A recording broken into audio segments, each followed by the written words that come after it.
Hello and welcome to Market Domination. I'm Josh Lipton, live from our New York headquarters. There's just an hour to go down to the closing bell, and stocks drifting lower here. Yahoo Finance's Inez Ferre and Jake Connolly join me now to break down the latest market action. Inez, we'll start with you, my friend. A rundown of the markets. Where are we?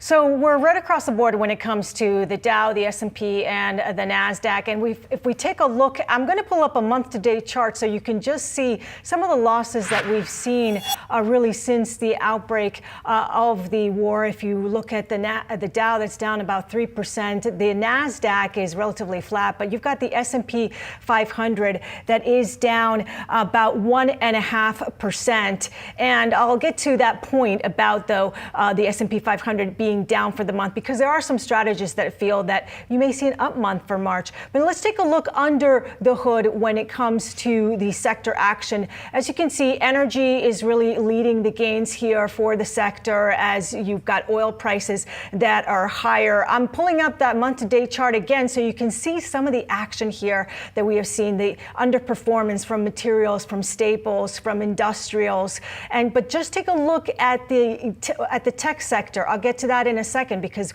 we have seen software stocks that have been higher. Over on the Dow, red pretty much across the board except for NVIDIA. And over on the NASDAQ 100, Tesla is higher, NVIDIA slightly higher. But also for what we have so far of the month of March, that's a year-to-date chart, but a month-to-date chart, you can see that NVIDIA month-to-date is up 4%. You've got Broadcom that's also higher. Also over on the software stocks, these have seen we've seen a little bit of a rotation into software after we saw the big sell-off in software last month particularly. But on an intraday basis, just want to point out Oracle, which is up more than 8% after its better than expected earnings. And then just looking at commodities, we have seen an uptick in the US dollar, so that is impacting commodities, except for oil really, which has been higher.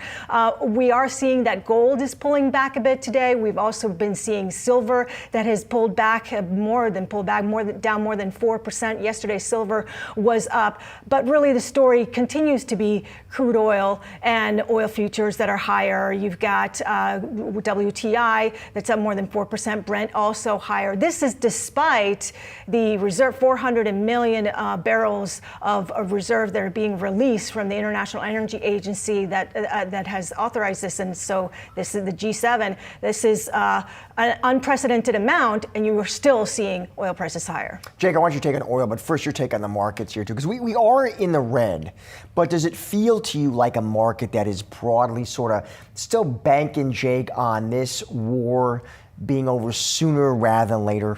Yeah, I think so, and especially because you look at what some of the strategists are saying, to Inez's point, Fundstrat saying that they think the market's going to be up on the month. But a few others, all their forecasts for the S&P, for oil prices, keep assuming a base case where this ends pretty fast. Keep assuming that this is going to get solved somehow, whether that's the administration stepping in, something else. Somehow this blockade is going to be solved, and we're going to see a normalization maybe within a month or so. It doesn't feel to me like the market's really, really freaking out yet. It always feels, markets look forward, right? And so all these predictions of we're going to be okay on the month, it doesn't feel to me like everyone's kind of come around to the idea that this could actually have a long-lasting range. And the thing that you hear when you ask people who watch the oil markets really closely, let's say tomorrow, Iran and the US and Israel figured out a ceasefire, everything stops, the straits opened, oil starts moving again, you're still going to have months. It would be months. In other words, even if your point being, even if you ended the war, and that's an important point. The impact is going to be in order months to get everything back to what it was, normal traffic flowing. That would not be days or weeks. No, that's months, because you're seeing these shut-ins at the wellhead. That takes months to get restarted. All of this oil, all these tankers that are trapped in the Persian Gulf, have to get out of there. There's so much process there that needs to happen now that, for example, Qatar's LNG export terminal has been taken offline. That's not a switch flipped back on. That's long time. There's going to be a long tail here that I don't know if I see the market pricing in. What about, I want to get to the headline that Inez hit there, which is the IEA says it will release 400 million barrels of oil, Jake, from strategic reserves. What did you make of that headline? And what do we know, the detail, mix, flow, what do we know there? Pretty scant on details right now still. As you saw, 400 million barrels per day, 400 million barrels in total from the G7 countries. It's the biggest release they've had yet. That's coming after the 2022 release, after the Russian invasion of Ukraine, which was about 180 million barrels in total. So you're already seeing a much larger correction to account for the fact that this is a much larger disruption. Now, how long that's going to take to roll out, what the country by country mix looks like, what that mix looks like of crude versus refined products, none of that's really been clarified by the IEA yet. You're going to get that in the next few days. But take that top line number, 400 million barrels total of oil. If you assume this looks kind of like 2022 and you roll that out over 6 months, that's roughly 2 million barrels per day. The loss right now, even accounting for the oil that's getting out of the Persian Gulf via pipelines through Saudi Arabia or Oman, the loss is still 15 million barrels per day. So that delta is still 13 to 15 million barrels plus that this is not going to make up for. What is the latest, Jake, with the Strait of Hormuz? Somehow this seems to just keep getting worse, which comes back to my point of it doesn't feel like the market's properly pricing this in. Today, 3 ships now hit with projectiles. It's unclear right now exactly what those were, but you see 3 ships in and around the strait getting hit. That brings the total list up to 14 vessels that have already been impacted. Now you see Iran laying mines in the strait, the US trying to send in demining ships, destroy some of that. This is severe military action. Iran today came out, the IRGC leader came out and said, you want $200 per barrel oil, you're going to get it. Because we are not going to slow down. And then the question is, at what point does demand destruction kick in? Exactly. I mean, everyone's talking now about, we got the CPI print, and so this is going to, is it going to impact inflation? But then when do you start to see growth really slowing because it's just, the prices are just too high? Well, but here's the thing about that. There are a lot of buyers in this market who have to be price insensitive. Sure, you and I might wait to fill up our car until the price comes down at the pump. But for an industrial buyer who needs oil, a lot of strategists I've been talking to who watch this say, it could be a lot higher before you see demand destruction because those buyers are going to have to buy that oil no matter what the price is. But Jake, I'm not, WTI here is at 87. I'm not minimizing 87, but given everything we're talking about here, the war, the headlines, the unknowns, are you surprised it's 87? I am. Yeah, I think. What do you think explains that? Are there certain buffers that keep it there? Well, I think it's. Let's go back a little bit. Right on Sunday, you saw the market open and immediately cracked up to 119 at the top, and then that came back down over the next few days. And I think it's a combination of things. I think, to your point earlier, it's the market trying to hope that this gets solved sooner. It's some of the signs from Saudi Arabia that they are able to move 5 million barrels per day, 7 million barrels per day across that east-west pipeline to the Red Sea. It's also going to be the IEA release. You just saw a lot of the drop yesterday was before the headline number came out, just on the fact that the G7 leaders had even agreed to meet to talk about dispersing SPR barrels. But what I keep hearing from the people I talk to is 87 on WTI doesn't make sense right now. The risk premium should probably be higher, and not that we're going to be sitting at 150. Well, I had a guest this weekend, as though I'm used to put a number on that bogey. He said he tells clients there is risk at 150, actually. So, and the question is also, some of these points that you made, should oil be higher if it weren't for these measures that are being taken and measures that are being talked about as well to try and mitigate sort of the impact? Also reports that Iran is able to send some of its oil to China. So there is oil that is getting to certain areas. The question is as you mentioned, shouldn't it be higher? I think that these, from the strategists that I've spoken to, yes, this helps. It extends the timeline. This is something that I keep hearing. It extends the timeline. It is not a solution for this problem of the Strait of Hormuz. You need to have it flowing there, but it does sort of help at least in the short term. And that's what I keep hearing. Trump is buying time, right? The SPR release, the demining activity, Trump making these announcements that the war is coming to an end soon, right? You saw that yesterday and the day before out of the administration. Case in point, Chris Wright. Even today, he mentioned something. Yeah, even today. Running out of targets. And right. Chris Wright, the energy secretary, publishes a tweet, or his office publishes a tweet, saying that the U.S. Navy had escorted a vessel and then immediately deleted it. But oil shot down, bounced back up. You know, our own Jared Blickery writing this morning, oil's not a meme stock, but it is kind of trading like one right now. What do you think the Fed makes of all this? I think it's complicated for them because there are two schools of thought here, right? The first is that energy costs push up headline inflation. If that lasts long enough, it could start bleeding into core inflation. You're seeing transport costs come up. You're seeing goods costs, services costs come up over time if this lasts for several months to a year.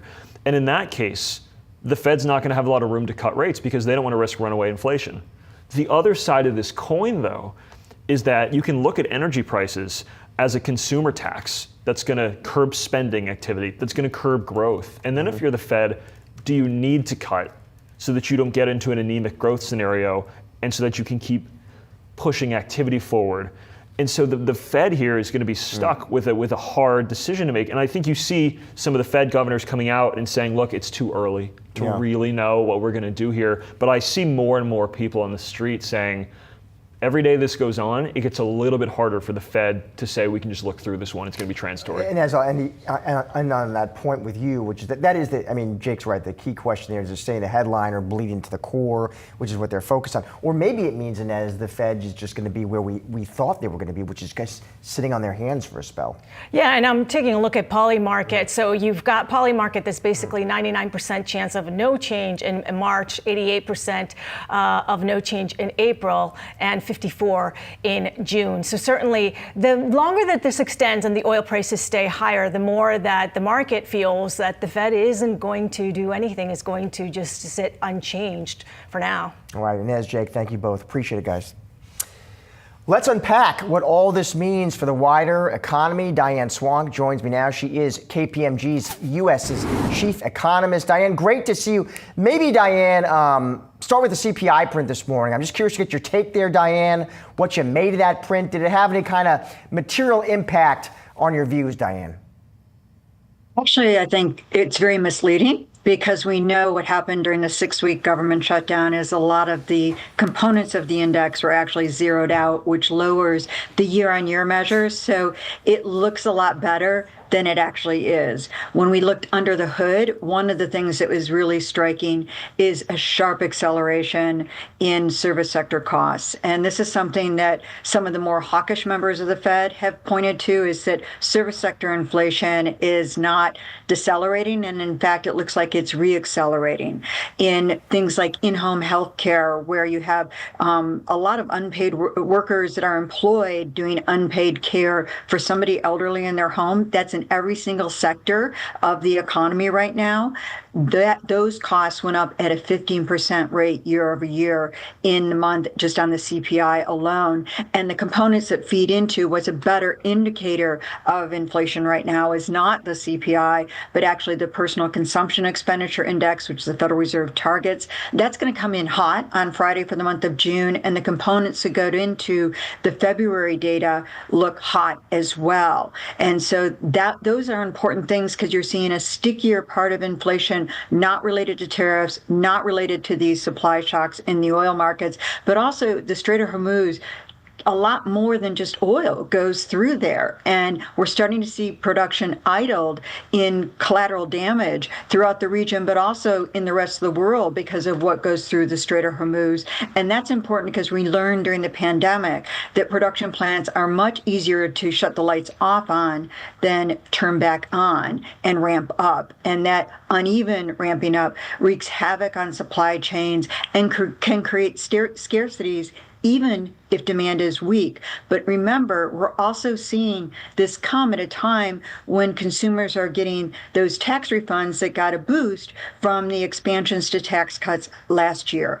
That is going to help blunt the blow for more consumers. But as we learned during the pandemic, when you have fiscal stimulus and you have a bout of inflation, it's not transitory. It can be stickier and linger longer. And I think that's where the heart of the Fed's debate is going to be is, do rate cuts actually help the employment situation?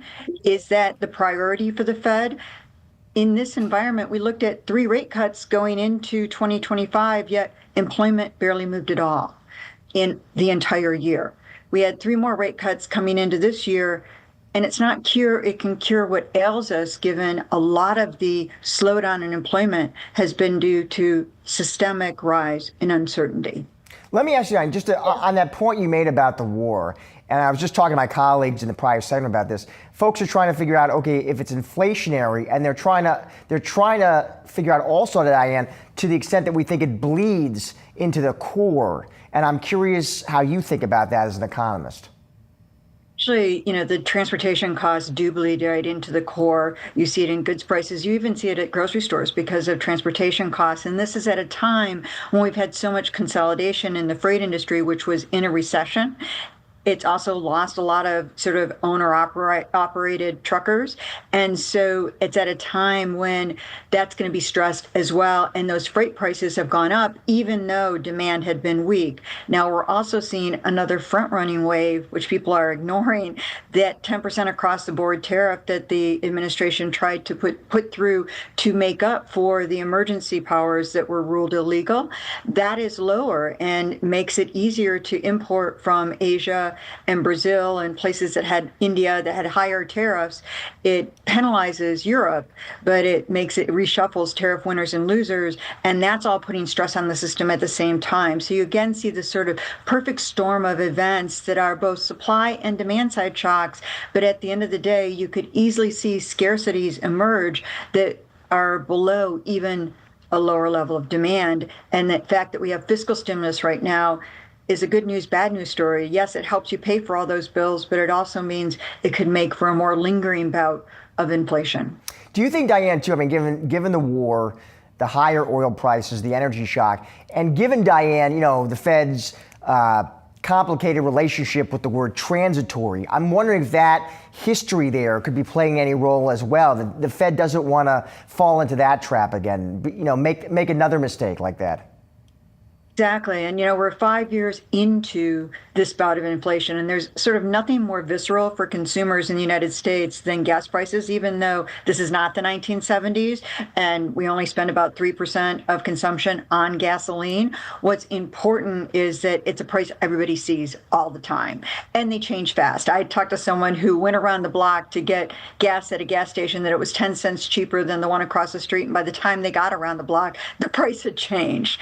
And that is a very visceral kind of thing at a time we've already had 5 years of a lack of price stability. The Fed is losing its credibility here. Now, some of that wasn't their fault, but the stickiness of service sector inflation, that's in part due to curbs on immigration as well, seen in places like in-home healthcare, in places like leisure and hospitality. This is important because you've got to take those factors into account as well. And I'm really worried about this being a more lingering inflation, and that the Fed's inflation fighting credibility is certainly been challenged. So just end here, Diane, listen, a lot of moving parts and pieces here, but when clients ask you as it stands right now, Diane, your base case for the Fed in 2026, what do you tell them? Well, we have as our forecast that the Fed will eke out 2 cuts by the end of the year, one in September before the midterm elections and one in December. But that assumes we get oil prices to calm down quite a bit, and there's not any lingering inflation in the service sector, and that's a big assumption. It also assumes, I think it's important, that the reason we don't have a June cut and an earlier cut is, one, because we see inflation longer and lingering more, but also the new Fed chairman will be tested by financial markets on their inflation fighting credibility, given all of the politics around the Fed right now. And that's another factor that makes it very difficult for anyone coming into that role. My own view is that I'm very worried that we're going to have worse inflation and that it could linger longer, even though our base case has those two cuts in it. Diane, as always, such a pleasure to have you on the show. Thank you. Thank you. And you can scan the QR code on Yahoo Finance Prediction Markets Hub, powered by Polymarket. Coming up, Howard Schultz is the latest billionaire to flee to a lower tax state. We dive into this phenomenon. That's next on Market Domination.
Well, from paychecks to taxes, we're diving into it all with the latest stories we're watching. Yahoo Finance's Brooke Palma and Inez Ferre join me here. First up, Democratic senators are proposing an end to income taxes for lower and middle income Americans. So listen, we Americans, we know there's affordability issues, economic anxiety front and center. Here come the politicians. Here's what they're thinking. The Journal has a great write-up, by the way, saying Democratic senators, they're hatching plans, Brooke. All right, they're hatching plans. This would end income taxes for a whole bunch of Americans. There's kind of different approaches. All right, so one, you got Senator Chris Van Hollen. This was a headline maker. Would eliminate taxes below certain income levels and income taxes on individuals making under $46,000 and married couples making under $92,000. That's a whole lot of people. Senator Cory Booker, now he takes it in a different way, right? He says, let's expand deductions and credits. The strategy is clear, though. Let's win over some more financially stressed voters. Yeah, this is critical ahead of that 2028, agenda, 2029 legislative session. That's really what the Journal article as well was kind of getting at here. Also worth noting, within that Journal article, they did say about 40% of households have paid no income taxes, though many do pay substantial payroll taxes. I thought that was pretty interesting as well. And this just goes to show that this is a key issue, that affordability crisis continues, especially when it comes to taxes. And I know we'll talk a lot about that billionaire tax soon too. Inez, so here's a question though. It's sad. How do you pay for it, Inez? Do you make up the revenue someplace else? Yeah, maybe was that tariffs? You raise taxes and some other folk. Maybe just you increase deficits even more. That's What's the move? That's the thing. I mean, do you increase a deficit? Do you raise taxes on higher income? Cut spending. You also have, remember that you also have lobbying groups that are, do you raise taxes on corporations? You've got lobbyists that are not going to want to do that. Do you cut spending? Oh my, would the government ever cut spending? So no, I mean, there's so many sort of hurdles to make this happen.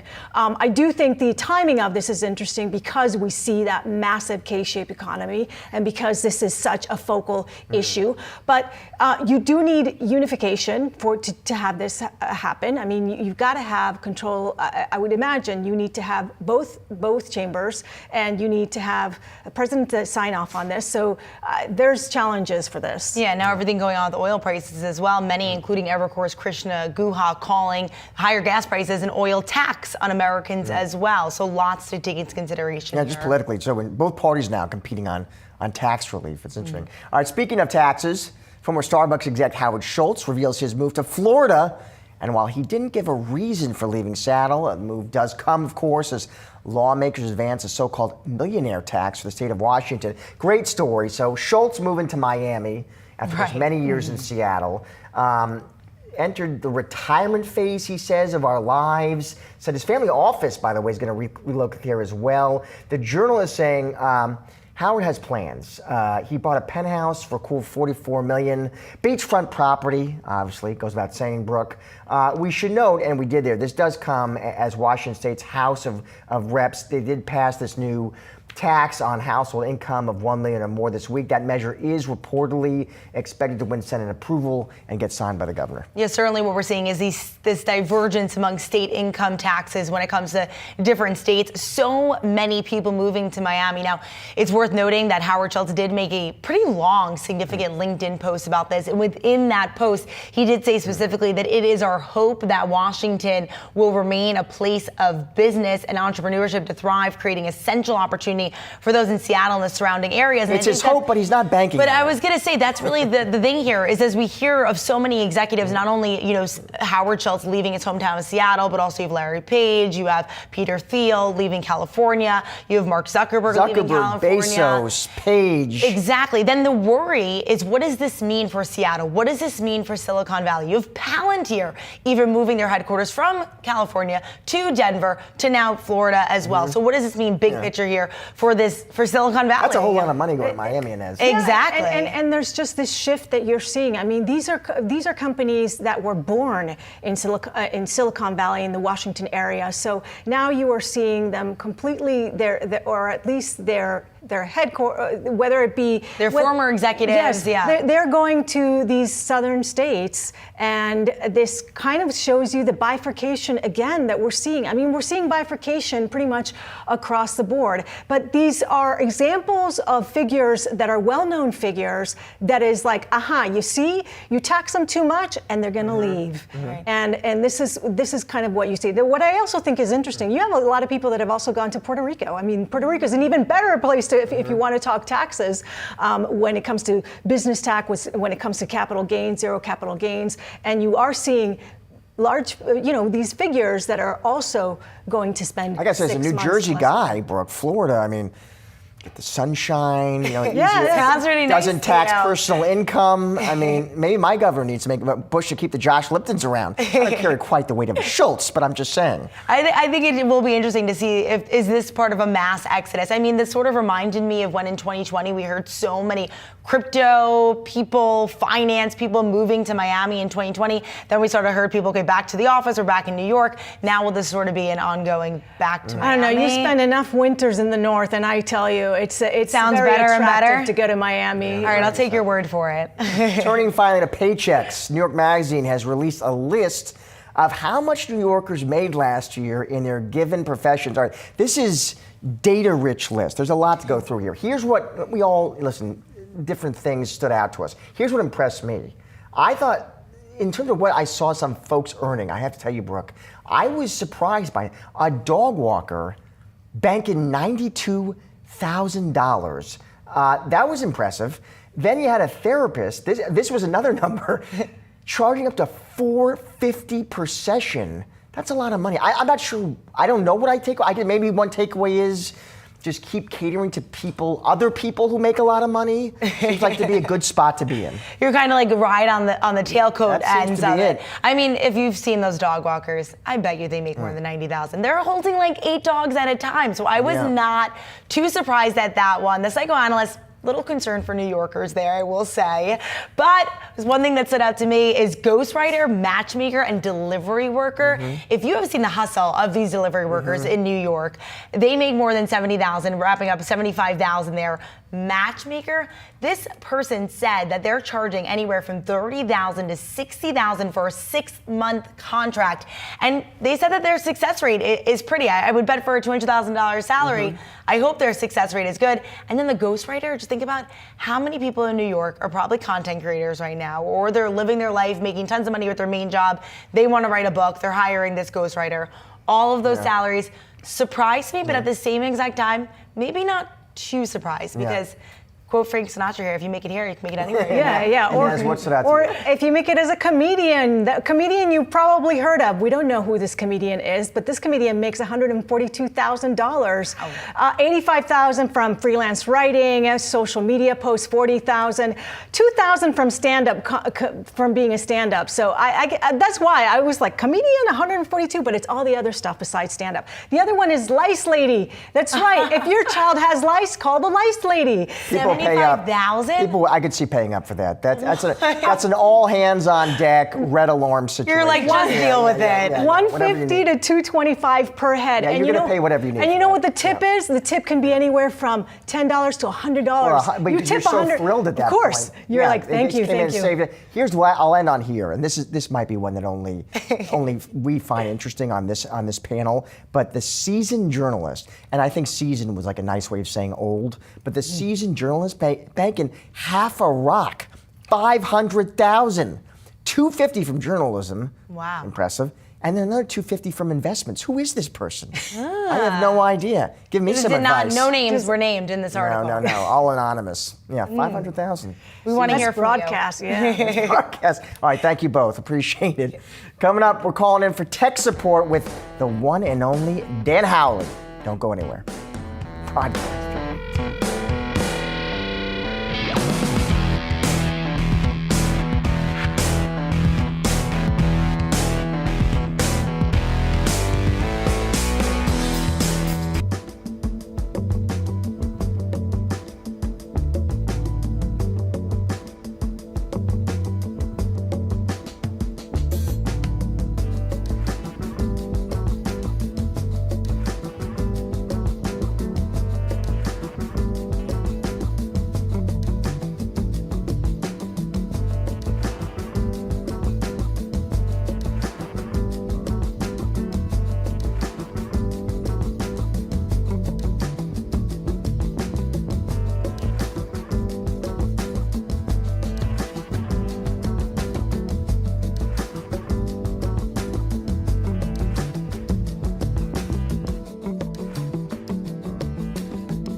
Big moves across the tech world. Meta is raising the stakes in the semiconductor battle, unveiling 4 new AI chips. Meanwhile, Elon Musk's xAI is getting approval in Mississippi to build a power plant despite pollution concerns. And in a very different corner, food delivery could soon take to the skies. To break down all these headlines, we're calling in for tech support with Yahoo Finance's Dan Howley. Dan, great to see you. So let's start on Meta, which you wrote about, my friend. Announcing these 4 new AI chips. So a serious push here by Zuck. Break that down, Dan. I mean, did you see this as, is this really about performance, Dan? Is it saying, hey, I'd like to get maybe a little less dependent on NVIDIA? Is it both? What did you make of it? I can't answer any questions until I get that $250,000 payday. So That's for a seasoned journalist, Dan. A seasoned, which I thought meant old. I don't know. Yes. No. So these are brand new chips coming out of Meta. They're 4 new chips, believe it or not. It's the MTI 300, MTI 400, 450, and 500. And the big deal here is that, believe it or not, Meta is saying that it has performance and cost savings comparable to current commercial level systems, and that means NVIDIA and AMD. I mean, who else could it be when they say commercial systems? So this is a chip, presumably, that could go up against those when it comes to raw performance. Now, Meta doesn't necessarily lease these out to other companies. They use them for their own capabilities. It's for their recommender engines, as well as standing up their own AI. But it is interesting to see how they're advancing in this area. Now, it also does raise that question that we've been talking about when it comes to these companies building their own chips is, what does this mean then for NVIDIA and AMD? Does it mean that, this is the end of the road for them? No, not by a long shot. Meta just signed a deal, multi-year, multi-generational deal with NVIDIA as well as AMD to use their chips. Every other company continues to want their chips. They're using their own, though, as a hedge against being locked in to one or the other. So they have these. It's a way to say, okay, here's our stuff, and then we'll use NVIDIA and we'll use AMD, but we don't want to be locked in to one chip manufacturer. So it is, though, like I said, very interesting to see them kind of throw that shot out there saying commercially available systems. Yo, that's wild. So that you make it a point that I want to just drill down with you on, because it was a question I had for you, which, bottom line, I'm a viewer, let's say right now, and I'm invested in NVIDIA or AMD, and I wanted your take on, okay, do I see a headline like this and think, wait a minute, is that kind of long-term revenue risk, or is your point, AI demand broadly right now is just too strong for that? Yeah, I think it's just too strong right now for that. When it comes to this data center build out, AI, when it comes to enterprise usage or people's, consumer usage, we still aren't exactly clear on the demand for that. But there is the clear demand, though, for the hardware, and a lot of these large hyperscalers are saying that their capacity constraints, they're going to continue to want to build out. They're going to spend $650 billion this year between Amazon, Microsoft, Meta, Google, putting together these data centers. And so it's not as though this is going to disappear. When you go back and read CFO Colette Kress's commentary from NVIDIA's most recent earnings, she pointed out that slightly more than 50% of data center revenue came from those hyperscalers, but the other 50% came from a growing number of other companies that aren't within that hyperscaler category. So that leads you to believe that there is growth in other areas. They've talked a lot about sovereign AI and how, they would work with different countries to stand up data centers. But, I think that the main thing to keep in mind here is that, this is something that is going to continue, where we'll see these companies roll out their own chips. And as I said, it's a hedge against being locked into one ecosystem. But I do think at the back of your mind, you have to think $650 billion. That's a lot of clams, right? They're not going to be able to do this forever. And I think, that's something obviously to keep in mind, that the explosion of data center buildouts isn't a, forever thing, but it will continue for the time being. And also don't forget, sure, they're building data centers. That's where, these huge amounts of chips go. But they also have to maintain data centers, and so we would still see companies purchase chips as those servers burn out over time. Second topic, Dan. CNBC reporting here. Elon Musk's xAI winning a permit to build a power plant in Mississippi. This is despite pollution concerns. This is going to be a power plant with 41 natural gas burning turbines. What did you make of that headline? Yeah, I mean, this is going to be an ongoing concern when it comes to these data centers is what, what does that mean for power prices? We've been talking about that, water usage as well, but then the pollution that these kinds of projects generate. These are power hungry systems. And unless you're using solar or wind or nuclear, it's really not going to be the cleanest option to power them. It'll be something like natural gas or coal in some instances. And so this will be, as I said, an ongoing concern. In this particular instance, there's been concerns regarding the temporary generators that were being used by XAI to power this plant. And so I generally think that we'll see more of this kind of creep up as more data centers get stood up. And you're seeing more communities kind of push back against the idea of having data centers built in their areas. There are others that are welcoming them, saying, look, this will help with construction jobs. It'll help with some long-term jobs. These data centers aren't exactly like factories. I mean, you can call them an AI factory. That's what the industry calls them now, but they're not traditional factories where you have lines of people. It's kind of a skeleton crew that ends up running them once they're stood up. But I think that some towns will still want them and others will continue to try to push against them. Finally, Dan, reports that Grubhub is going to test drone delivery in a limited 3-month trial. Customers must be located within 2.5 miles of Wonder Group's restaurant. That's in Greenbrook, New Jersey.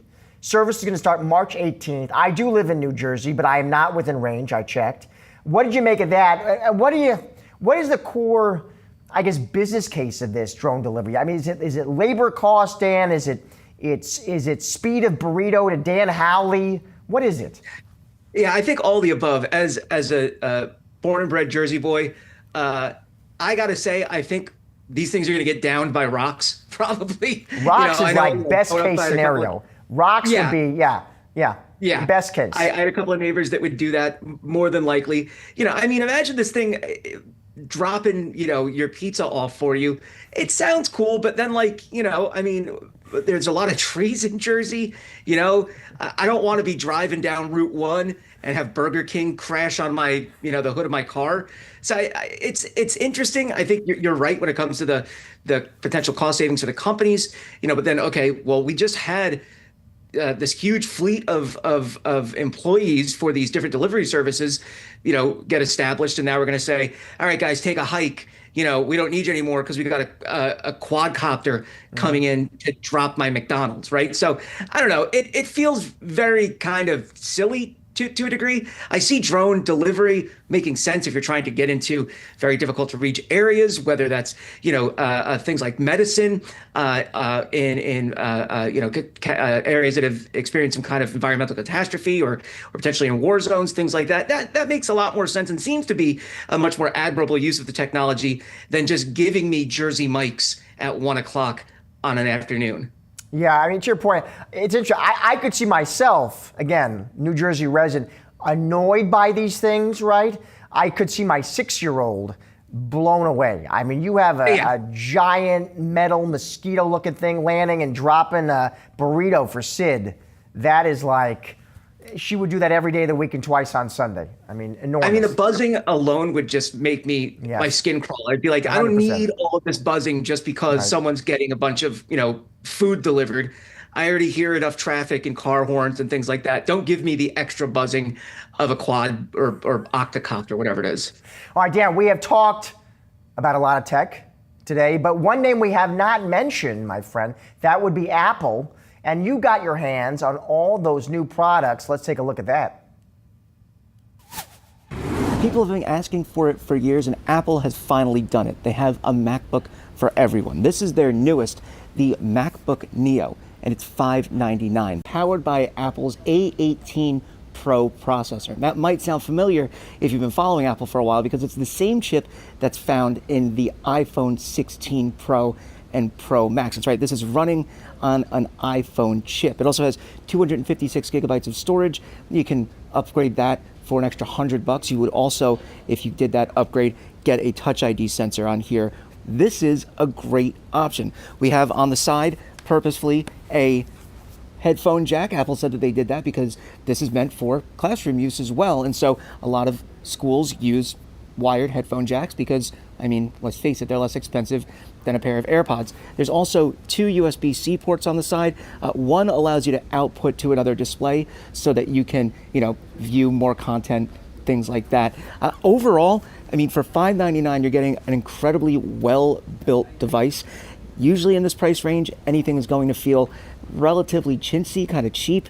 This, not so much. It feels great. They didn't just launch that, though. They also have a new MacBook Air. This is $1099, and it's generally the same kind of layout that we saw in the prior MacBook Air. This is the 15-inch, but this time it's running Apple's M5 processor. That's its most recent in-house chip. It comes with 512 gigabytes of storage. That's an upgrade, which is kind of how you can zhuzh it to say that it's really not a price increase from the $999 last year. Overall, it's still the same great MacBook Air that you would expect. You have the ports over here, obviously, as well as a MagSafe charger. Over here, you have Touch ID as well for logging in. Great keyboard, great touchpad, and up to about 18 hours of battery life, Apple is saying. So it's going to get you through the day, no problem. This now is the big daddy of the group, a new MacBook Pro. This starts at $1699. This is the high-end computer that you would be using for AAA games or for developing. It's now running the M5 Pro and M5 Max processors. Really, if you're going to get this system, you already know that you need a lot of horsepower, and you've been eyeing this probably for some time. Similar design to last year's version of the Pro. Basically, it's all upgraded internally, so you're not going to notice too much from the outside. Overall, if you need a computer that really has the oomph necessary to do things like compiling lots of code or doing a lot of heavy video editing, this is going to be the computer you get. Oh yeah, and don't forget, they also launched the new iPhone 17e. This starts at $599, similar price to the Mac Neo. And the big thing about this is that it's meant to be an affordable entry into the iPhone ecosystem. Now, it's $599, that's $200 less than the standard iPhone 17. You do give up a few different things with that price change, though. You only get one camera around the back rather than 2 that you would find on the iPhone 17. Up front, you also don't have that dynamic island that you get. Overall, this is a very good device, but those trade-offs are going to be a serious consideration for a lot of people, especially when it's only a $200 price difference. What it really comes down to is what you want out of your phone. If you don't really care too much about having 2 cameras and you don't really care about the dynamic island, then there's no reason to not get the 17e. But if those are things that you really do want, then I would go ahead and upgrade with the 17.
Generation Alpha, that includes kids born between 2010 and 2025. As PwC's latest survey of the cohort says, this generation was, quote, born with the buy button at their fingertips. They're already making purchase decisions and even influencing what their parents buy. Joining me now is Ali Furman, PwC U.S. Consumer Markets Industry Leader, and Yahoo Finance reporter Brooke DePalma. Welcome to you both. Ali, one data point that immediately stands out. 97% of kids, 7 to 14, say they decide what to buy. How big a change is that, I guess, Ali, for companies and for brands if those are the folks in the house making the decisions? Yeah, so much of the narrative about Gen Alpha has been about screen time and distraction. But if we only focus there, we're missing the fact they are the most commercially fluent generation we have ever seen. They're confident, they're online all the time, and it's just part of their flow. And they often grew up during the pandemic. A lot of them were toddlers during the pandemic, where they gave them screens as a lifeline, as a classroom, as a means of getting food to the house. So tapping a screen is as natural to them as anything else in their lives, as running water. So these kids are, when they want something, they put it in the cart. The cart has really become the family group chat, essentially. So it has. They are influencing billions in household spend. And billions. A majority of them are buying food and drinks, they're buying toys. What else are they buying? So they start with necessities. I think over 70% of them buy food and beverages. Over 50% are buying apparel and toys, necessities for kids. And then they buy in-app purchases. They buy things in the gaming apps, they buy subscriptions, they buy apps themselves. So they're fully normalizing platform purchases. It's really important to know. These kids, I'm not saying companies should target them directly, but you need to design your marketing strategy around a household where the kids have outsized influence on what the parents are buying. And the kids themselves are buying too. Well, that was a factoid, Ali, that popped out. Let me read this one. 24% of kids say they independently order items online. Far fewer parents, by the way. 19% actually think they do. That's an interesting gap. And that is 100% true in my house. Like my 6-year-old figured out how to break into my wife's phone, get into the Amazon app, and then we have packages come, like dolls, cat toys. This is a real trend. When my son was little, he ordered an Amazon Alexa through the TV. He spoke to the mic, and we had an Alexa show up at our doorstep that none of us ordered. We found out he ordered it himself. So 100% that this is happening. I think what else is going on, that difference between what parents perceive the kids are buying autonomously and what the kids are saying they're doing, it's a couple things. I think there particularly is a wide gap between food and beverage purchases. These kids are ordering food left and right. They're using Grubhub, they're using Uber Eats and DoorDash. I mean, you name it, right? They're ordering snacks and desserts, not even like full meals. Okay, and parents, there was an 11-point difference in our survey between parents' perception of their kids ordering food and beverage autonomously. And I think it's like in the past, kids might raid the pantry when the parents aren't home or make themselves a treat. Well, now if kids want something, they just order it for delivery. To your point, they don't think it's a big deal. So I'm sure some viewers are watching this out at home. Why don't you tell a kid to stop? If you try to your point, they don't see much of a disconnect. They kind of think, they do think of it like, I'm just going into the cupboard. What's the difference? It's not a deception. It's not. It's not. I mean, these kids, they're also earning their own money. On average, they're earning $20 a week. Okay. Is that side hustle? Is that allowance? It's all things. It's allowance. It's side hustle. It's good grades. It's negotiating. They're amazing negotiators. So they don't nag for what they want. They strategize. So if I get an A, I get an extra $5. Maybe on DoorDash. Yeah. Our survey showed that they'll plant seeds with parents. Like 44% of them will just plant seeds for things that they want without asking for it. They'll mention it, they'll show it, and then eventually they'll ask for it. It's actually, they're learning how to negotiate before they can drive. True. Yeah. That's amazing. Another interesting thing that I was pointing out was that 38% of ages 13 to 14 use AI. How does that compare to corporate America? Is this the next generation of AI? The adoption's really just beginning. This is our first native AI generation. That stat rivals most employees in the workforce, in the modern workforce. About 40% of them are using AI for fun every day. We also know that between ages 13 and 34, 60% are using AI recreationally at least every single day.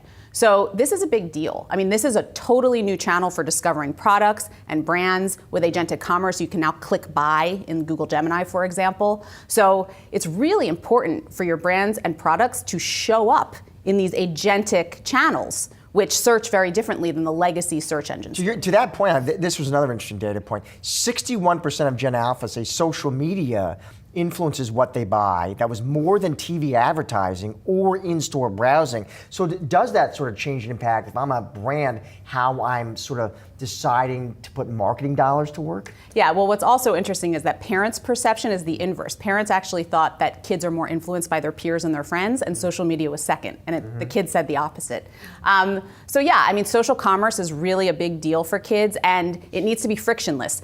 52% of kids in our survey said that they stop using an app when it feels clunky or they get bored. So just the user experience is equally as important as making sure you have social commerce built into your online applications. What I also found interesting was that more than half have a wish list. They'll create a wish list on PowerPoint presentations, or they'll do something else to sort of showcase to their parents.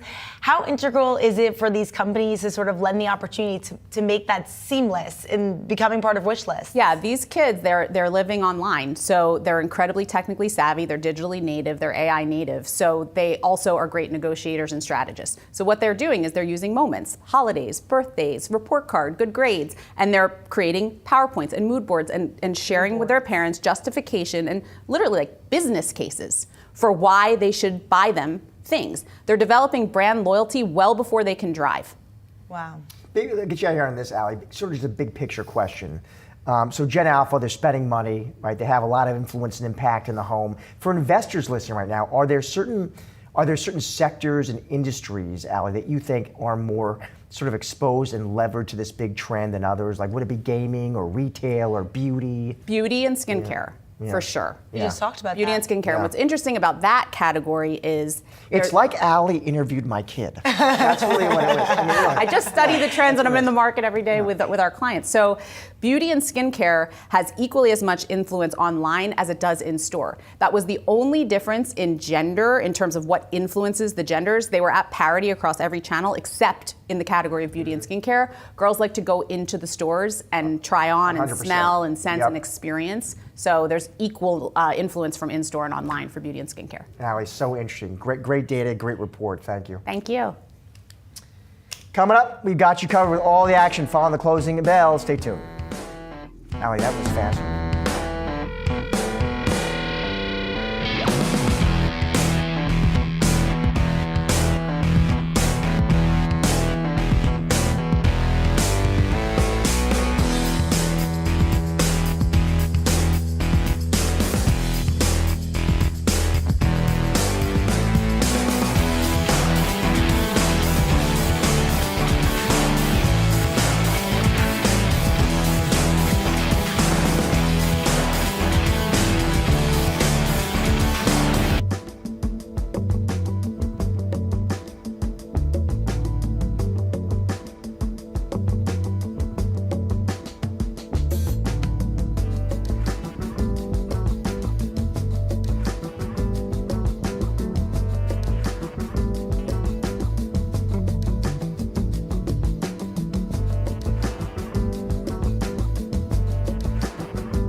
Stocks ending the day mixed here. The NASDAQ just eking out a gain. Our very own Jared Blickery has the latest. Jared. Yes, mixed markets, not a lot of damage done at the end of the day. Dow, the worst off of the majors, down about 300 points or 0.6%. And I'll show you the intraday price action. You can see spent the whole day in the red, finishing in, let's call it the bottom third to 1/2 of the range of the day. And then here's the NASDAQ, just barely eking out a gain, as you said, Josh. S&P 500 also down, not very much. This is a third day in a row. It's really just kind of hugged that 6,800 level, but closed below it. So a little bit of an ominous sign right there, but we're certainly not seeing an acceleration to the downside, at least not yet. Let's take a look at the small caps. Say we're down 0.3%. And we can also take a look at the Dow transports. Now, as I was saying with you, Josh, yesterday, this is my canary in the coal mine. And year to date, I'm watching the 18,000 level to the downside and the 19,000 to the upside. So we are getting to that 18,000 level. That's kind of where the rubber meets the road. Also taking a look at the VIX, this is year to date, and you can see we are still pretty elevated, right around 25 right here. And this is coming off of a year when we spend most of our time in the mid-teens. So there's still a lot of uncertainty baked into the market right now. 10-year T-note yield, that had a pretty big jump today, up 7 basis points. And here is the March price action. We have come a long way from sub 4% all the way up to 4.2% in the 10-year. In the 30-year, 4.86%, up 9 basis points. That is a pretty big jump, and that's going to get the attention of a lot of traders. Sometimes when you see those big moves in bonds, well, that causes firms to deleverage, and that leaks into equities to the downside. So let's take a look at the large cap sectors. We got energy up another 2.5%, by far and away the best performing sector of the year. Tech up or break even 3 days in a row. So tech has been doing okay recently, but what has not worked today, staples, real estate, financials, and utilities, all of those down about 0.8% or more. In mega cap action, kind of a mixed board there too. Tesla's a standout, up 2%. We got some chip names up today. Micron up almost 4%, Intel 2.5%. But if I drill down into the semiconductor board, you're not going to see a lot of dark green and a little bit of dark red there. You compare that to the software board, and we do see a lot of red. And the story of the year has been the weakness in software, so not a big change right there. And we can also take a look at the Dow, and that is a pretty red board. A few standouts: Chevron up 3% there, kind of in the middle. United Health up 1%. Cisco, Amgen, American Express in the green, and of course NVIDIA in the upper left. But for the most part, the Dow has been suffering disproportionately versus the benchmark, which is the S&P 500. And I could cycle through some red boards here. I got all day because we did have a lot of red boards. Here's China, Tencent down 3.5%, Alibaba down about 0.4%. But I wanted to check out the retail sector because that has been under a lot of pressure. See Amazon, Walmart, Costco, Home Depot, TJX, the big boxes, online, all of those to the downside. Shopify just barely positive at the bottom of your screen there.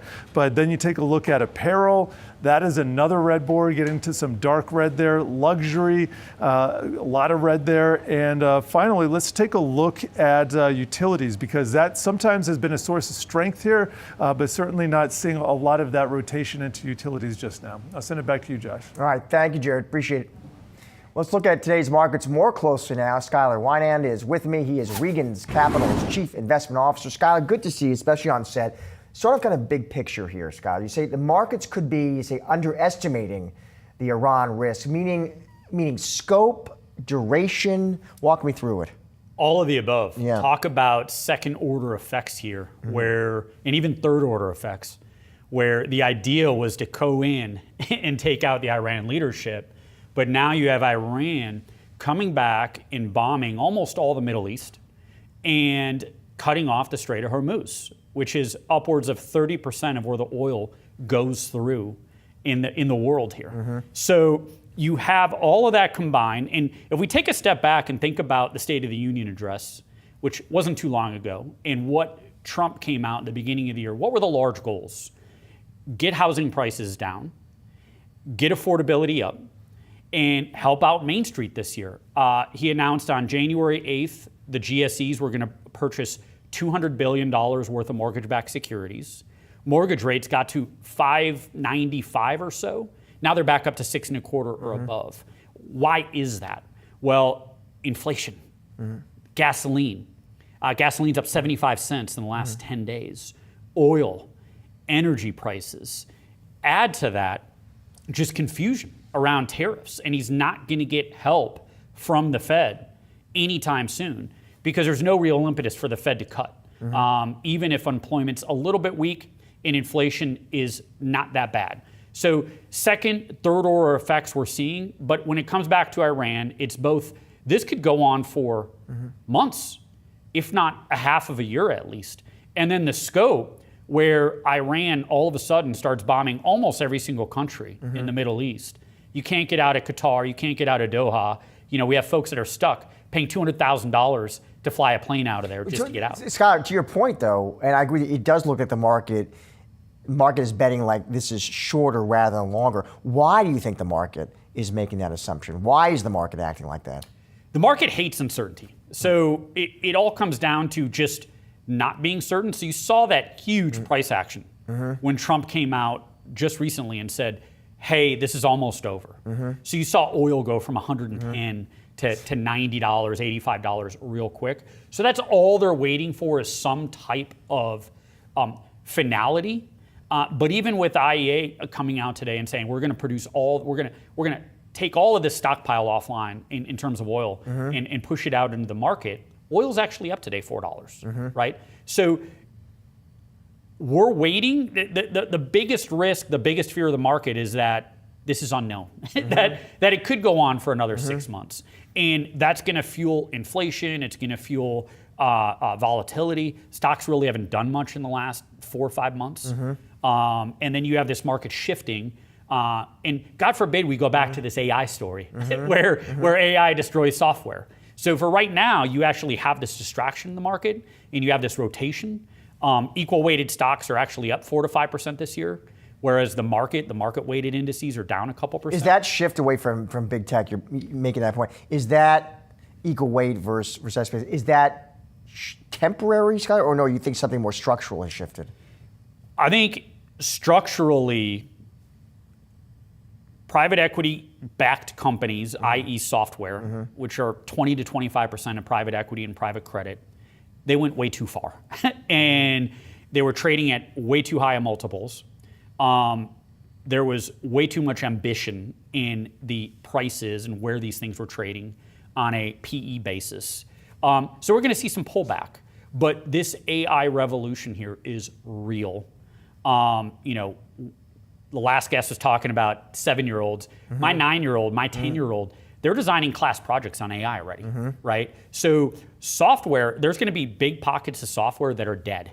We're talking Salesforce, we're talking Infosys, we're talking a lot of companies out there whose models were built around subscription-based services. And so you take private credit, a lot of these private credit loans to these software companies are called ARR, annual recurring revenue loans. These companies have no collateral. Their buildings are worth nothing. They have people, but then everything else is just the subscription business. So when businesses like mine start automating a Salesforce, their CRM, they start automating, let's say, some of their other software, like a Bloomberg, where I'm paying $300,000 a year to Bloomberg, all of a sudden, that ARR might get cut in a quarter or a half, and those loans are kaput. And you're seeing that in stock market valuations, which might come down 25, 30% in that sector. Let's end here, Scott, because listen, giving your point, a lot of big questions. We don't know how long this war is going on for. We don't know how long oil disruption lasts. That doesn't mean you don't see some opportunities, some names. One I know you like, Weyerhaeuser. Explain to viewers why that's a buy. Weyerhaeuser is the largest owner, the largest public USA landowner in the market, in the world, okay? They own almost 13,000 acres. I had a pick at the beginning of the year, Texas Pacific Land Group, TPL. They own 900,000 acres. Texas Pacific Land Group is now a $35 billion company. Weyerhaeuser's only a $17 billion company. And Weyerhaeuser makes $7 billion a year, okay, in revenue. So you have this huge landowner that could morph into a data center supplier, an energy supplier, Yeah, they're a paper company. They're a lumber company. We need lumber. Commodities are up. Those are all good things. But you have almost 13 million acres of land available in the public market for sale. How many acres, Skylar? Almost 13 million acres. Wow. Biggest landowner that's a public company by far. Yeah. And it's only a $15-16 billion company. So really, really cheap relative to a lot of what else is out there in the market. And when you think about some of these AI companies that are just, oh, we're close to power. So we're really, really valuable, right? Multiply that times 50 or 100, and that's what you get with Weyerhaeuser. Scott, it was so good to see you, especially on set. Thank you, sir. Thank you. Well, oil markets remain on edge as investors watch the escalating conflict with Iran and the potential risk to global energy supply. What does that mean for energy stocks? Let's find out with Rob Dummel, Senior Portfolio Manager and Managing Director, Tortoise Capital. Rob, always great to see you, my friend. Let's just start on the big headline today, right? You got the IEA. They're going to release 400 million barrels. Rob, what did you make of that headline? What did you make how crude reacted to that headline? Well, thanks, Josh, and good to see you. Well, I think what you need, obviously, the world needs more crude oil available, right? And if we can just get crude oil moving through the Strait of Hormuz, then I think we can see some relief in oil prices. But the problem right now is there is no crude moving, and the large buyers of crude are going to need to continue to use it. And if prices keep going up, it threatens the global economy and the domestic economy. So that's where we think we are right now. But I do think that there is plenty of oil in the world, and we just need to get it moving out of the Strait of Hormuz. So explain to me, Rob, then, to your point, war, these headlines keep coming, Rob. We don't know how long the war is going to go on for. We don't know how long the oil disruption goes on for. WTI is at 88. I'm not minimizing 88, but are you surprised we're not higher, Rob? Or do you think, no, there's certain buffers that explain that?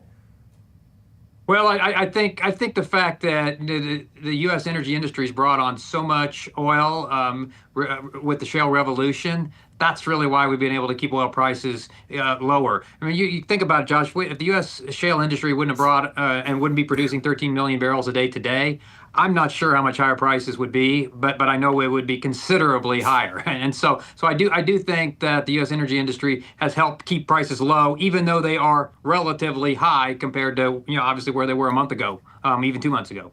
In terms of how investors should be positioned right now, Rob, I know you think natural gas is a big opportunity. Before we get to specific names, just explain at a high level why, Rob. Why is natural gas an opportunity here? Yeah, no, I think so. We at Tortoise really are big fans of natural gas for this reason. We think that electricity is going to become the new oil because we're moving to an AI-driven economy. And in an AI-driven economy, it's pretty simple. We need a lot of electricity. And what's going to be the fuel supply source for the electricity? It's going to be natural gas from our perspective. And so if the economy is going to be driven by AI going into the future, AI is the next industrial revolution, then electricity is the new oil, and natural gas is going to be that fuel supply source to generate that electricity. So that's why we get excited about natural gas. In terms of tickers, let's get into those. If that's the thesis, ticker LNG, why is that a buy here, Rob?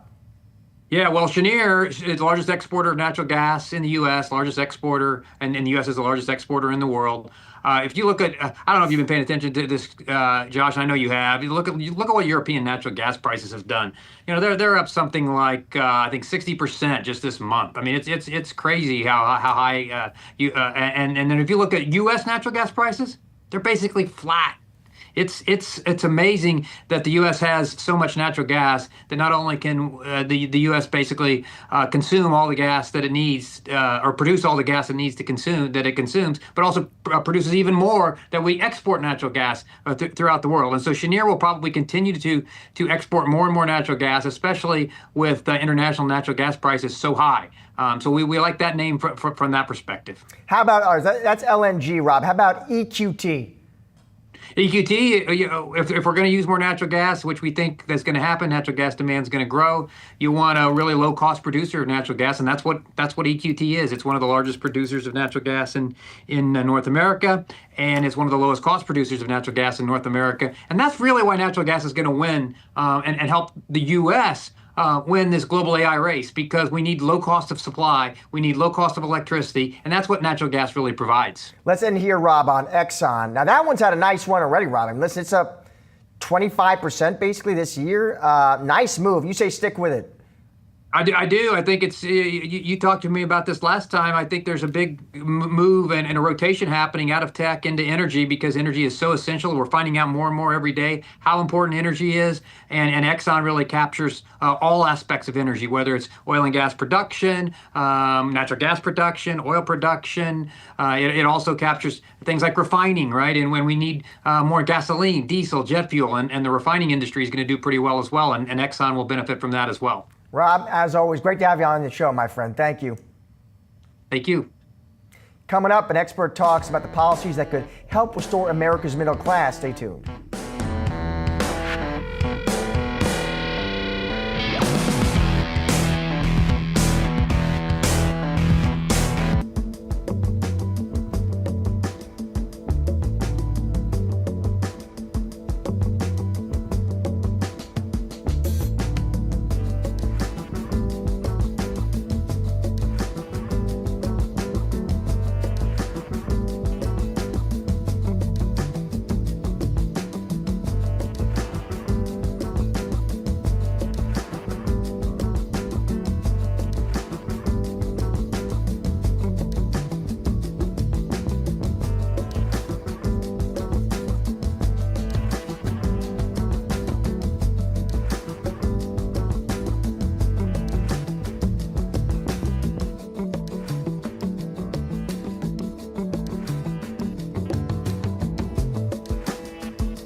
middle class has been contracting for years, and the recent bull market has caused the wealth gap between middle income and higher income households to widen significantly. Our next guest lays out the policy path that could potentially restore the middle class in her new book, The Middle Class New Deal. Joining me now is Michelle Dickerson, University of Texas law professor. Michelle, it is great to see you. Maybe start big picture, Michelle, for us. When we talk about the American middle class, define that for us, and then walk us through how healthy, how resilient is the American middle class? So I'll answer the first part because it's the second part because it's easier. Our middle class is not healthy. Historically, it has been resilient. I'm not so sure it is anymore. So how do I define the middle class? When I first started on this research, I looked at all sorts of definitions, or actually I looked to find definitions for the middle class and found really that none exist. We talk about in the census, you talk about quartiles, and a lot of people talk about, I feel middle class. So there's sort of this kinship with the middle class, but no one actually defines it. The government, federal government, state governments, no one defines it. The only place that I could find a definition, and I actually like it and I've landed on it, is what colleges and universities use when they decide that they are going to make tuition either free or partially free for students whose families are within a certain income band. The reason I decided to use that definition of the middle class, which when I was writing the book ranged from roughly 85,000 to maybe 120,000, is because each year it will index up based on what the colleges and universities decide to use. And so if someone reads this book in 5 years, and I hope they are still reading it in 5 years, you can look at your, in my case, University of Texas, University of Michigan, and see how they're defining middle class. Those are the people that I'm focusing in on in the book. Now, Michelle, here's what the Wall Street Journal editorial board says about this. I don't know if you caught this piece. It was an interesting piece. They come to this conclusion. They say the middle class is hollowing out, Michelle. But they say that's because more Americans are actually rising upward. So they frame it as actually it's a good news story. They cite scholars at AEI. I'll read this to you. They say for the first time in American history, more families in 2024 were above the core middle class threshold than below it. They're defining core middle class, by the way, as incomes between $67,000 and $133,000. I guess I read that and I just wonder, are we perhaps, Michelle, overstating or maybe even misdiagnosing the issue here?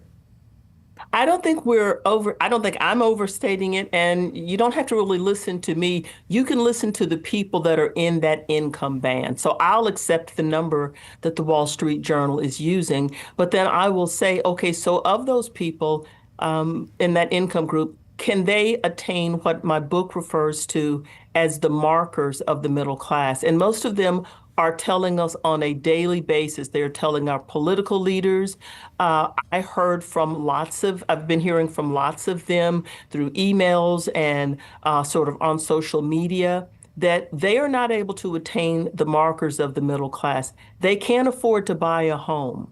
They're struggling to pay for their children to be able to go to college. They don't have savings. So one of the things that I'm really terrified about that we're not talking about a lot is what happens when people who are sort of between the ages of 35 and 55 are ready to retire. They're not going to have a pension, and many of them won't have retirement savings. So although I will agree with the Wall Street Journal's the income range that they use for the middle class, in the way that I view it is, but can they attain the markers of the middle class?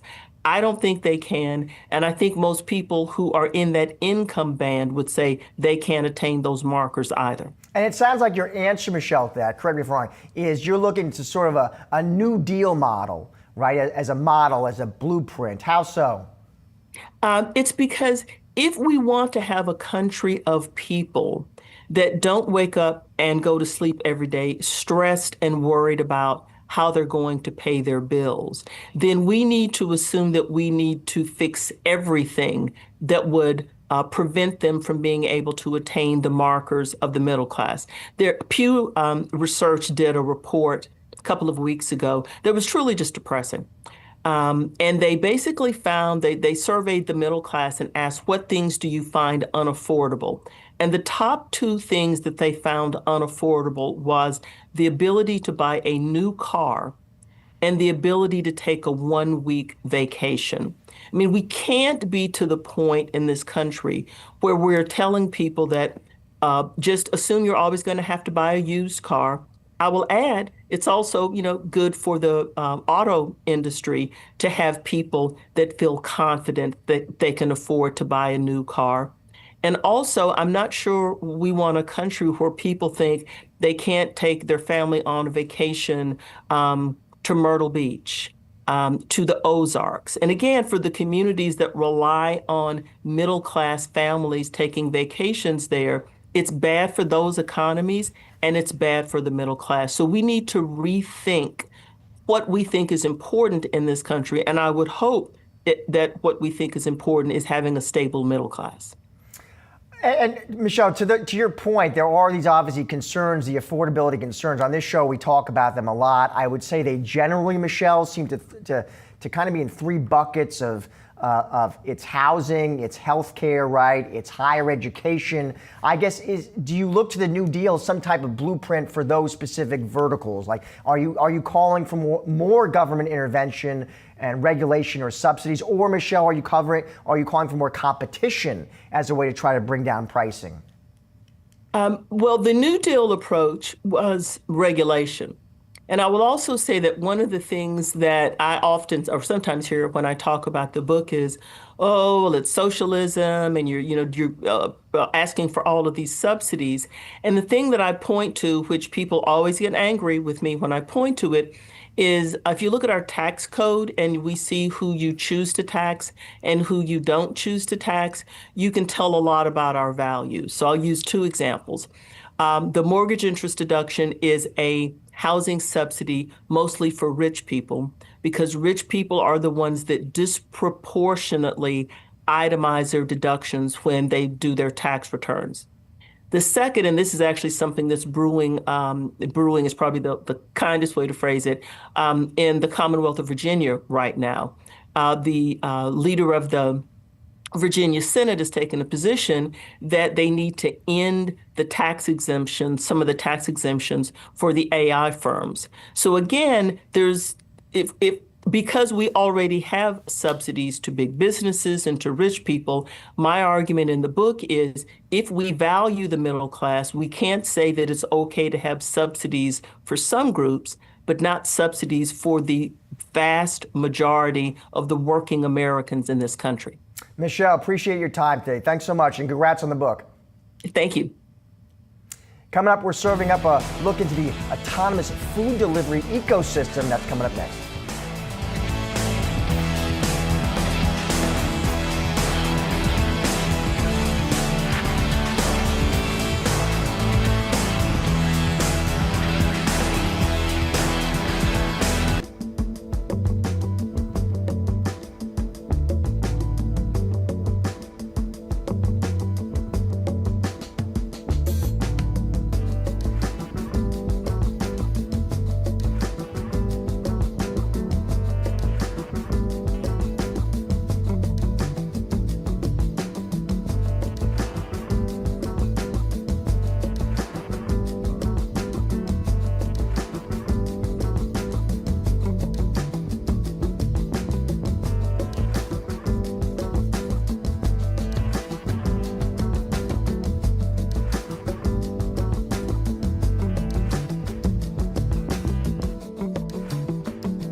Hello and welcome to Asking for a Trend.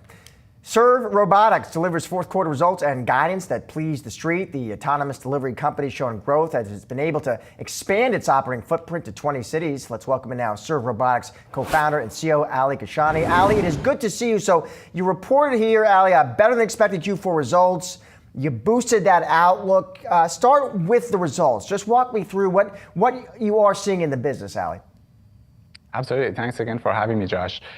So we had a great quarter and a great year. 2025 was a big year for us. As you recall, we had promised we were going to deploy 2,000 robots. We started the year with only 100, and we did exactly that. We deployed 2,000 robots in 20 cities across the country, and we now serve 4,500 restaurants and cover an area with 3.75 million people. So these robots are really out there doing their job, and I think it shows in the financials as well. Our Q4 revenue grew 400% year over year, and we also beat our guidance on the annual revenue.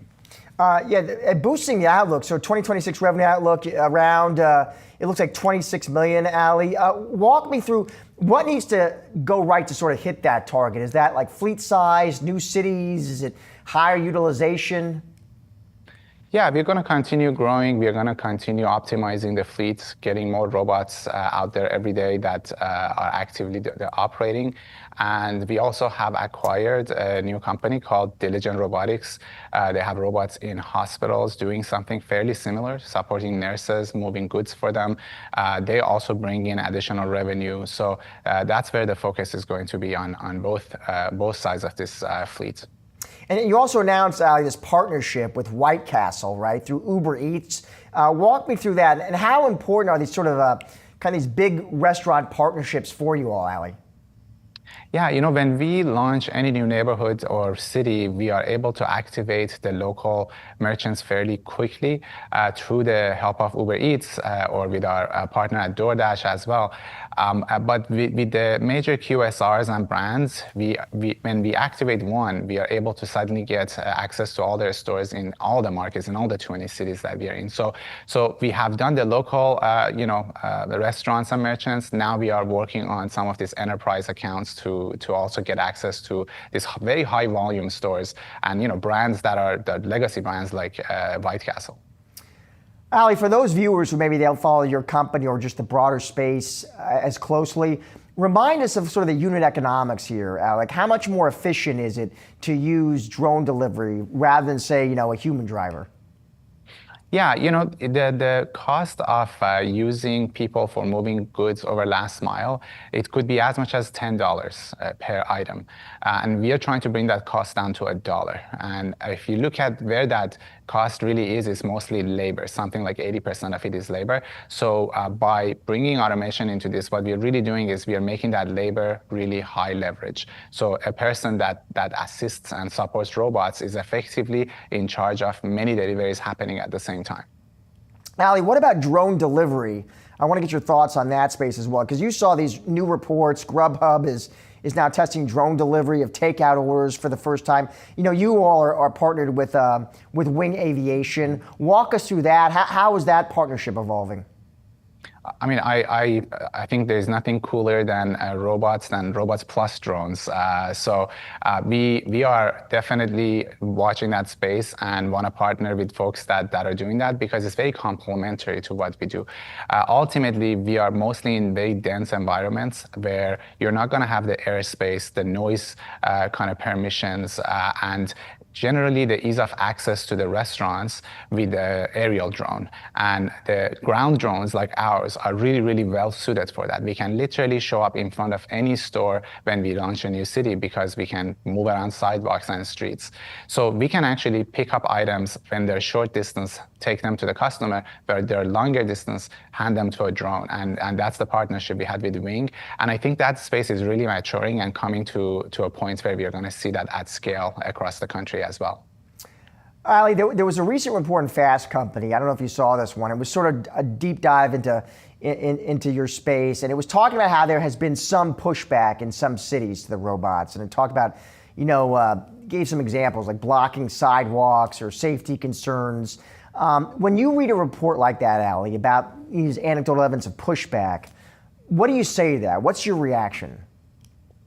I mean, listen, it's on us to do the outreach and explain to people what value these robots provide, and also make sure that they're not a nuisance, they're not causing problems for people. We have taken this very seriously from the beginning, but there's always going to be some skepticism, there's always going to be fear with new technologies. So I think we need to be kind of empathetic and also be on programs like this, or, you know, I've given a TED Talk, I've tried to be out there and explaining that, listen, moving 2-pound burritos in 2-ton cars makes no sense. When people have safety concerns, I can explain to them that this is actually safer because we are getting rid of those car trips that actually cause injuries and death, whereas our robots have 3,000 times less kinetic energy. And yes, we are going to get better anytime we make a mistake. We try to learn from it and be a better neighbor. Ali, as always, great to have you on the show. Thank you. Thanks for having me. Stick around. Much more Ask for Trends still to come.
Lego saw strong sales in 2025 despite challenges in the toy market. The company's CEO spoke to Yahoo Finance executive editor Brian Sozzi yesterday to talk about the outlook for the toy maker.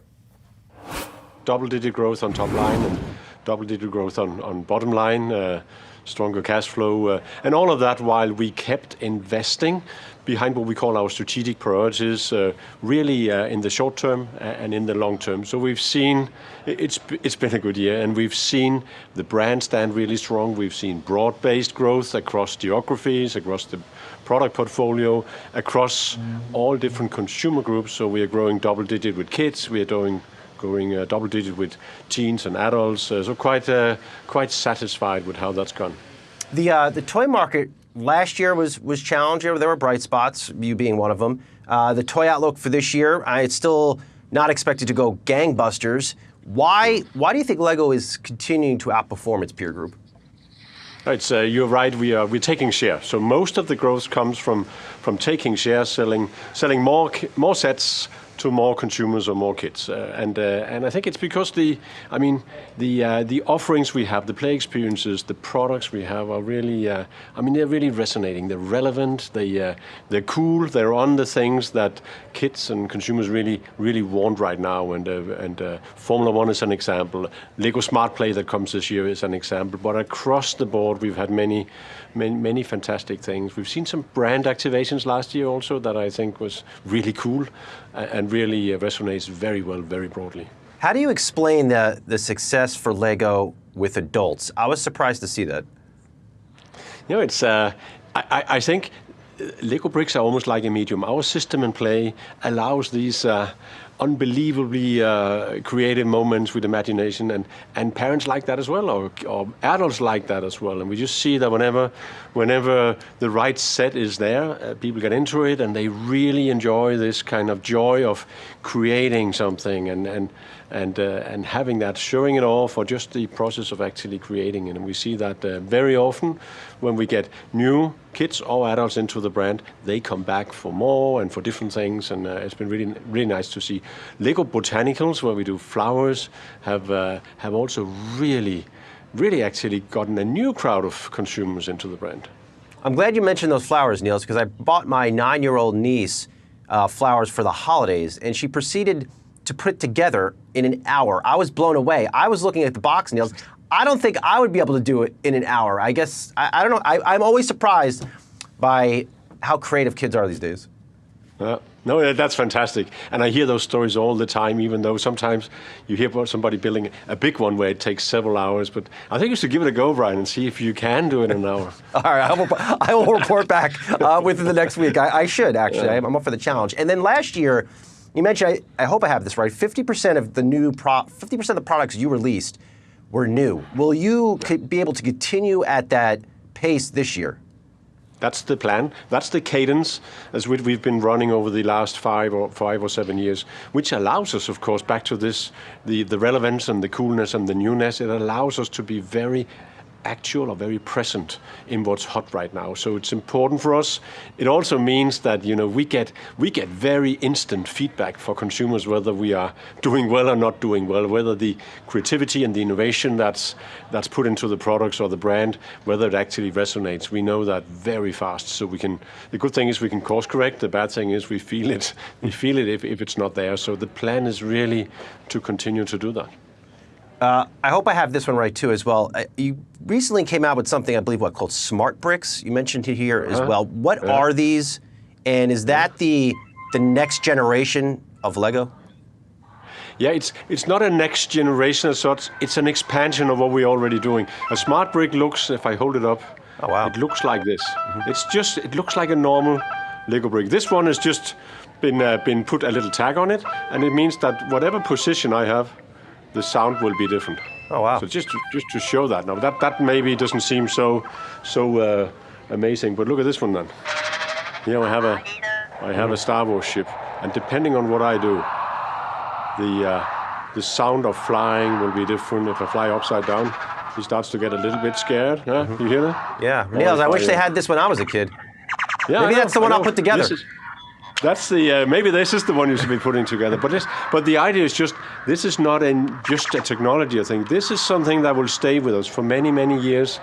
And here I'm showing an X-wing fighter, but tomorrow it could be some very different product that gets activated in a very, very different way. So it's a very modular, forward-looking technology that we are launching this year, and you can feel my excitement. I think this is going to be really big, but particularly for the long term. And, yeah, that really brings the play experience to life. There's 20 patents packed into this little thing. That's it's amazing. That's unbelievable. Before I let you go, it is a challenging time to be a global company. I'm sure what you've seen, Middle East tensions, oil prices, but specifically on oil prices, Niels. I mean, all companies, they rely on oil to make their products, and your company certainly does. How does oil fluctuating over to $100 a barrel change the cost of production for Allego?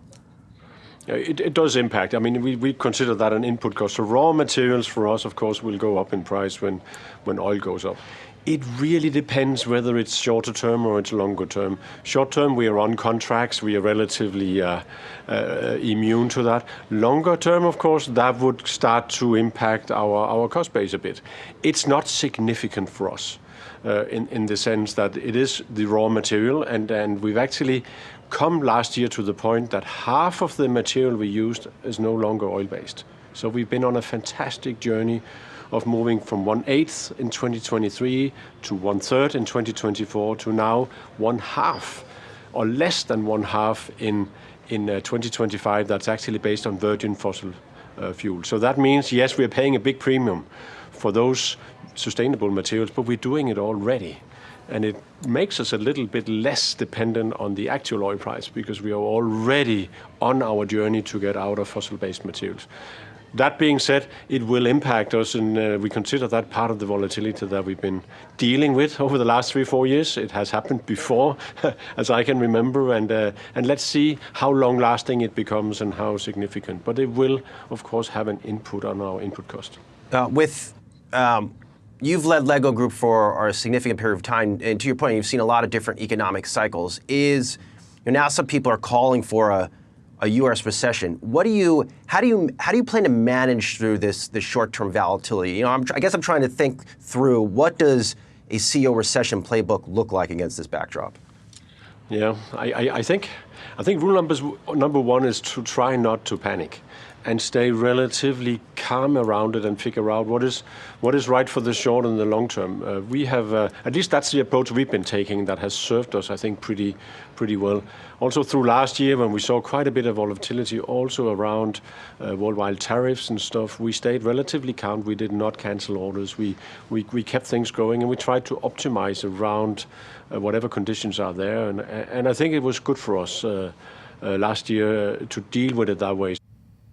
Stick around. Much more As for a Trend still to come.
Time now to watch Thursday, March 12th. Investors will have a lot to chew on with a mix of earnings and fresh reads on the housing and labor markets. On that earnings front, more reports from the retail sector, including Dick's Sporting Goods and Ulta. We'll also check in on home builders with Lennar earnings. Adobe announcing quarterly results on Thursday as well. Wall Street will be watching closely for updates on demand across its creative and digital media businesses, but a big focus remains on AI monetization. Investors looking to see whether Adobe's generative AI tools like Firefly are translating into stronger subscription growth and higher pricing power.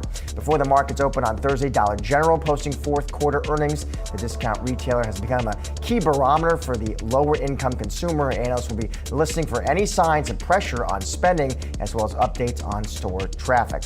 On the economic front, the housing market will be in focus. New data on January housing starts and building permits coming out on Thursday.